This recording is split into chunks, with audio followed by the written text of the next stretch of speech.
To Premier Sports Talk, we are live in the studio, bringing you the sports talk show for the people. Let's dive in. Welcome, everybody. Welcome, everybody. I'm Double P, host of Premier Sports Talk. And this day two up there in Cleveland in the Berea facility, Andrew Berry is doing a press conference. I'll give you my live reactions. I hope you enjoy it. Hit that like, subscribe, and share if you appreciate the content I'm giving you. And let's get with it.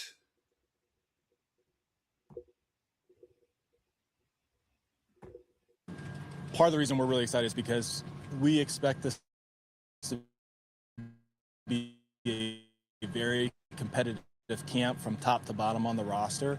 Obviously, over the last two offseasons, we made some difficult decisions in order to set up the franchise for sustained success. But we're really excited about the young core that we have in place on both sides of the ball, and are looking forward to see them grow and develop over the next several weeks. I also want to just mention Todd and his staff. They did a fantastic job running a great offseason program, and we're all looking forward to seeing their vision come to life on the grass here as we begin training camp. Last thing before I open it up for questions, I wanted to just take a few moments to acknowledge Chris Powell and Scotty Springer. They've had a fantastic Cleveland Browns career. Chris was our longest tenured employee. Scotty was our third longest tenured employee. And between them, they have 5 decades of experience overseeing and running, the grounds crew. Those two individuals, they embody everything that you want from an employee: servant leadership, excellence in their role, and ultimate humility. They did not have glamour positions, in the organization, but all they did was excel and treat people with kindness and decency throughout. So it's bittersweet for us because while we're happy to celebrate such long and excellent careers, we're really, really sad to see both those two go. So with that, I'll open up for questions.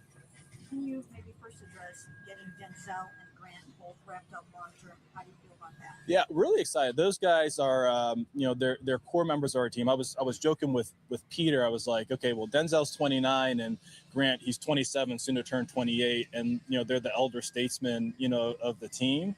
But really excited to have those guys.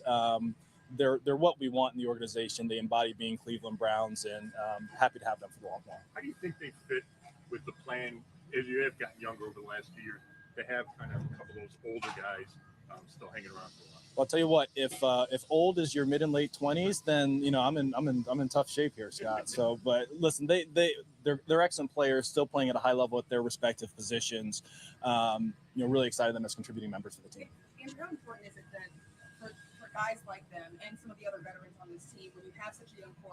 A lot of those veterans that were here last year aren't here this year. How much do you expect to lean on them as you guys kind of try to shape up the culture of this current iteration of the Browns? Yeah, look, I think that, core veterans, let me back up.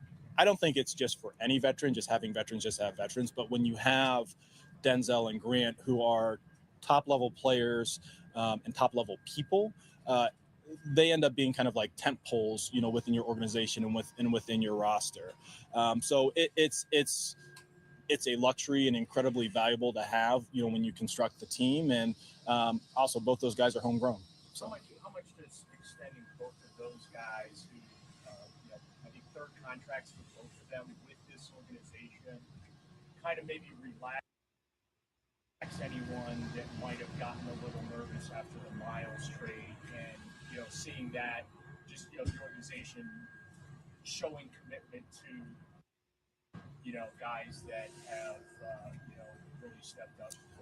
I'll be honest, Daryl, that really didn't have any consideration into it. Like, there are very few players in the NFL that get to third contracts. Now, maybe it's greater now that you're seeing more second contracts be 3-year terms as opposed to 5-year terms. But I think, since we've been here in 2020, the third contract guys have been, really Joel, Miles, and then really, these two. And it's an incredible accomplishment when you can get to that point. Incredible accomplishment when you can get to that point. But you've got to be obviously the right type of player and right type of person. Andrew, just what about the timing too, and getting those done? You avoid any potential hold-ins and just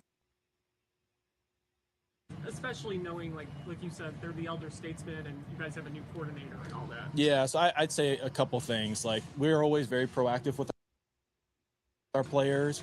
Too, candidly, we don't do hold-ins here. So, like, our guys know that, but we're really happy to get those guys done. The guys know that, but we're really happy to get those guys done. The business taken care of before camp. So, quite honestly, I'm not sitting up here answering those questions from you all, and they can just get going and focus on playing football as opposed to what's happened with their deal. Andrew, when guys have their contract is up, but it's in place, but there's no guarantee of money. Does that then create a chance for dialogue to do things? Honestly, Terry, it's actually probably less about the lack of guaranteed money, because to some degree, like, once we get to this point, it's for a veteran, it's in essence guaranteed anyway. So for ours, we've usually taken the policy that we will talk about any deal 1 or 2 years early. That doesn't mean that we'll complete any deal 1 or 2 years early, and both those individuals fall into that category. Andrew Clowney came and left yesterday. Do you feel your need for rotational and Trump's age? He's 33. He doesn't seem to fit with the youth movement. Yeah, Tony, I think like you can't look at the roster construction in a vacuum. Certainly, we've had a bit of a youth movement here, but that doesn't necessarily mean like every transaction is going to be a 24-year-old player or something along those lines. Other things that come into play are certainly the role and fit, financial costs, and then like how it fits in the, let's say, the broader construction of either the position group or the side of the ball. So where do things stand with you and Clowney? Really good visit. Things that we still have to work through. Hopeful that we can add him to the team, but it's still in the balance. He doesn't seem like a guy that wants to toil through training camp.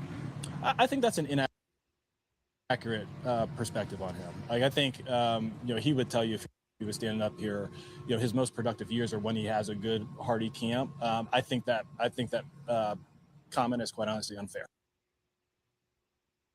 Andrew, as you go into a season where you guys are one of, or maybe the youngest teams in the league, how do you kind of judge the success of this year, just beyond the simplicity of those nuances? So what's funny, Dan? I didn't know you would ask the question, but I was like, I need a better response, because I keep getting asked this question in spring. I keep saying that young doesn't necessarily. The implication is like young does not necessarily equal bad. Like, I was looking up, out of the 7 teams that were the youngest last year, it included Green Bay, who's always young. It included Philadelphia, who won their division. It included Seattle, who won the Super Bowl, and included Baltimore. So like, I don't think that like that has to be like a cop out for expectation or performance, so to speak. But as we think about it, like, our goal going into the season is we want to be a tough and competitive team that develops and plays its best football towards the end. We want to control and focus on the things that we can control, because so many things go into factor in terms of like what happens over the course of the year. If we can focus on the narrow set of things that are within our control, how we prepare every day, how we organize, things of that nature, then we believe that we're going to be happy with what the end of the year looks like. Andrew, with past quarterback competitions with this organization, there always seemed to be like a caveat that came with them. A piece of the roster might have been incomplete or whatever it was. When you look at this current quarterback competition and you look at the young skill guys that you have brought in here, do you kind of feel like this might be one of the more fair, balanced, equitable quarterback competitions that you guys have been able to have in a training camp at the moment? I don't know that I could. It's a good question, Darryl. I don't know that I could comment on that. I guess, part of it is, truth be told, we haven't even seen the team in pads yet. So, like, it's a projection in terms of what we have. We're excited about it, but, none of us really, truly know. I guess the second thing I would say is quarterback's a tough position to play in the NFL. No roster is perfect. So I understand what you're getting at. I don't know that it would be fair of me to characterize as like, okay, this is a more fair competition than others in the past. Andrew, it's a similar situation as last year where you have a crowded quarterback with 4 guys, some young quarterbacks. Are you approaching it with a similar mindset as last year where you're open to taking 4 guys on a 53-man roster, but you're always open to, Yeah, I mean, I am. I think you've heard me say it's the most valuable position. And like, look, they've got to earn it. Where, it's not just a situation where, guys are on scholarship in terms of a roster spot. So we'll see. Like, I don't think that you can necessarily be prescriptive at the beginning of camp because things are going to surprise you in both directions. Injuries are going to pop up. Opportunities that you don't foresee on, July 31st, may show up on August 31st. So we try and maintain as much flexibility as possible. Do you think it's important to have the quarterback starter name for the joint practice? I think it's important to have the starting quarterback name before week 1. Do you think, Andrew, are you convinced now after, even though you haven't seen them in pads, that your offensive line is going to be better than what you had last year? We'll feel really good about the players, the guys that we brought in that group as a whole. I think, you hit the nail on the head, though. Jeff, the fact that we haven't seen him in pads, so TBD. Andrew, with Jadavian again, is there any hesitation given how his last kind of tenure here ended? Yeah, I'd say 2 things to that, Scott. I think number 1, reconciliation is possible in life, right? And I don't subscribe to the notion of defining people by their worst or best moment, but in this case, a moment of weakness, he made a mistake. It's something you talk through. We've maintained a good relationship with JD since 2022. And I think the second thing is we had him for 2 years, and it was certainly a lot more positives than negatives, despite how it ended. So we do feel comfortable bringing him back into the organization if it's the right fit on both sides. Andrew, won 8 games. Mm-hmm. So what can fans look forward to there? That's a tough line. There's construction going on at the site. Yeah. That's why you hear that noise. Listen, I think it goes back to what I said earlier, Terry. We're really excited about this core. We've got a group of young players that we've invested in, that we anticipate growing and developing over the course of the year, with a veteran infrastructure. And we're looking forward to seeing this team on the grass. I feel really good about the staff, the coaching staff that we have in place. Certainly see their vision for how they want to play the roster, and we've got to go out and go do it. Andrew, you said Jared was the reason why you were the Miles trade was palpable for you, to do. What have you seen out of him since he's been here? How have you seen him sort of, accept the challenge that's ahead of him, and just how is he sort of activated? Well, I think probably the only thing, let me back up. As a player, we know how effective, how disruptive he is. You really haven't seen that as much just because we haven't been in pads. I think anything that you're really trying to say there is probably probably unfair. I think the guy, rare work ethic, nonstop motor, outstanding teammate, very passionate about football, and he has an energy that is very infectious, for that entire group. That D-line room, they are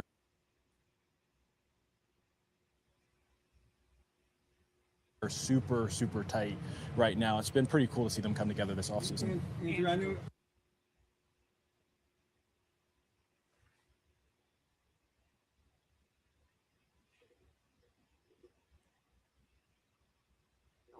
I know sacks aren't everything, but can you give an example of a player who never had double-digit sacks in college and then went on to be a double-digit sack guy? Danielle Hunter. Is it uncommon, or? I don't know that off the top of my head. You just asked me for an example. Andrew, Yep. In lieu of this sort of question about the young roster and what success looks like, I guess for the rookie class specifically, what are you kind of hoping to see, learn about that group here at training camp for the season? When rookies come in, we expect them to compete, and we expect them to be productive players on the roster. That all being said, not naive to the fact that last year's class was pretty unique in terms of how quickly and how effectively they hit the ground running. But that being said, it's like, hey, like, you know, it's a job. We're in professional football now. And do I think that, you know,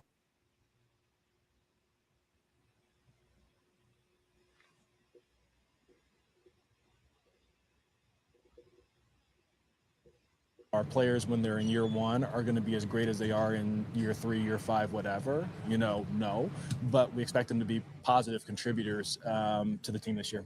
Andrew, when it comes to the quarterback situation, I hear this from people all the time. If Todd Monken feels that you guys have 2 quality starters on the roster right now, why not go with the young guy who might have a chance to be your quarterback of the future? Oh, good question, man. I wouldn't rule anything out in terms of the whole quarterback of the future discussion. Like, ultimately, we're going to play the player who is the most productive, you know, on the field. You know, I know Scott's over here saying that 27 is old, but, you know, I think Deshaun's only 30. Deshaun's only 30. So there's no need to make any decisions about the future right now. And we'll let it play out and figure it out as we go. There's obviously some results business, and everyone's looking at the results of a given play, whether it's in practice or in a game, specifically as a quarterback. So, like, how do you, beyond just a completed pass, how do you, I guess, evaluate a quarterback's performance independent of the result? It's a good question, Daryl. I think context matters, right? Like, what are we trying to do? Like, okay, we're in a scripted period in practice. Like, okay, are we in 3rd and long where there's, you know, a different measure of success than we're doing, you know, 2nd and short situations? Why was the play successful? Did we complete the pass, but it was like the wrong progression and we got lucky? Or did we, you know, throw an interception because the receiver, like, you know, broke off his route, or there was like a lack of protection? And then a big part of it is like getting with the coaching staff, understanding the intent of, you know, what we're trying to accomplish with that group. It could be like, hey, you know, we want them to be more aggressive in this set of periods because we're in the lab, so to speak. Or, hey, these are more realistic game situations. This is like a kind of really like grade as you go, because we're simulating a true game. So I know I threw a lot of stuff at you right there, but it's probably, you take those in sections and then you evaluate it with the full context. Andrew, knowing that Denzel and Grant are actually old, I'm trying to push back past that for a second. Yeah. And I know it's been asked a couple of times, but could you say more and explain more? When you traded Miles, it seemed like it could have been a fork in the road. Totally embrace or jump into a youth movement, and you didn't take that route here with these contracts. So why not? I think the big thing, I guess, maybe going back to the Miles decision, Nate, is, you know, I mentioned like that wasn't like plan A going into the offseason. I would categorize that as, hey, this was a unique opportunity that we didn't necessarily anticipate doing or anticipate being available to us. So making that trade didn't fundamentally alter our approach to team building from that time forward. Denzel and Grant, they're in the primes of their career. They're high-level players. They're high-level people. You know, those are the types that we want to continually make investments in. You mentioned Todd at the beginning.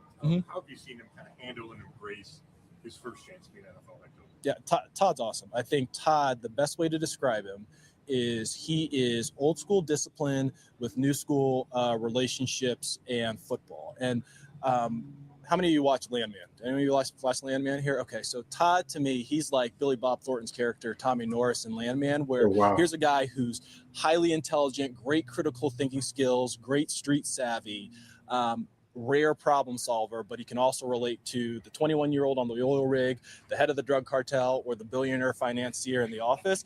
That is Todd Monken, and that's like an incredible skill to have as a head coach. Andrew, how important is the development of the depth on the ends? Obviously, Jared first. You guys are looking for a big production out of him, Alex Wright, to step up in that role. But the guys that will come in a rotation, how important is it to identify kind of those pieces that you have out here? Yeah, I think quite honestly, between Jared, Alex, and Isaiah, we're really happy with that top 3. And then I think as we go beyond that, like there's a great opportunity for a number of players in that room to really step up and fill the void. I think back to, it might have been 2 years ago, we claimed Cam Thomas off of the waivers, and he really grew before signing the contract in Atlanta this offseason. He really grew into a really productive, what we would call Bravo unit defensive end for us. So I think there are a number of younger players or less experienced players that there will be really good competition for that spot. But it's important because, we wave our D-line. They're like hockey lines, right? Where it's like you're go, go, go, go, go. Okay, the next shift is in.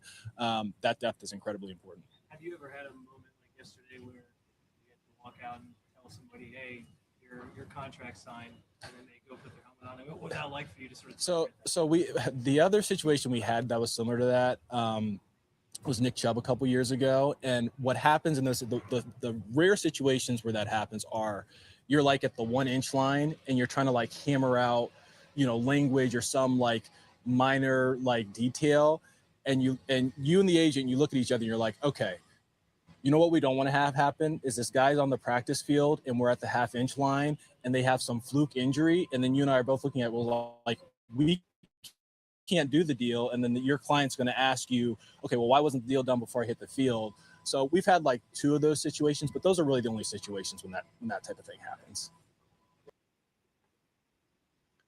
So I'm Double P, host of Premier Sports Talk. I'm cutting this this particular interview short. I have to get ready for we will be hearing from, at least is what they put out on the social media line, is that we are going to be hearing both from Shedeur Sanders and Deshaun Watson today. It's supposed to come on either at 12:15 or 12:30. I want to make sure I'll be able to give you that premiere drop, hearing it live here on Premier Sports Talk. Andrew Berry said some key things there. He spoke very highly of Coach Todd Monken. Coach Todd Monken's an old school disciplined coach, but he can also relate to the younger generation here. He's the ultimate complete package for an NFL coach. Keeps people accountable, doesn't like messy play. And he's going to give everybody, like we already heard Todd Monken say, give everybody a chance to take the exam, to play for their position. They had the opportunity to be first string on the team.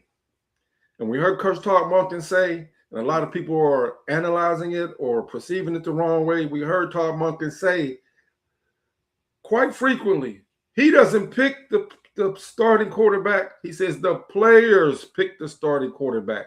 When he says players, he's speaking about each individual player, their performance on the field. That's specifically what he talks about. Their performance, how they react and elevate the players around them. That's what he's speaking about. I'm so looking forward to continuing watching this. I call the Cleveland Browns the new America's team because everybody's eyes, at least I think, I won't say everybody, a majority of people's eyes is on this QB battle up there in Cleveland with the Browns between Watson and Sanders. Hey, on my channel, I don't tear one man down for another one. I hope that whoever has the best performance as a whole, that performance will decide who's QB1, and I hope that the Browns ownership don't override that. Let the best performer win in all the positions, and may they have a successful season. I'm Double P, host of Premier Sports Talk. Drop your comments down in the chat. Let me know how you feel about what you just heard come out of the words of General Manager Andrew Berry's mouth. And to help push this out in the YouTube algorithm, the ask is hit that like button. If you hit subscribe to the channel, you need to subscribe to the channel because I give you the latest and the greatest of what's going on up there with the Cleveland Browns. And if you do subscribe, hit that notification bell so you'll get all the notifications wherever I go live. I'm Double P, host of Premier Sports Talk. Again, the intent is for me to bring you live press conference from day 2, hearing from Shedeur Sanders and Deshaun Watson. And also, the plan is to give you day 2 live on the field highlights. That's my plan. I'll see you on the next one, and may you have a blessed day. Peace.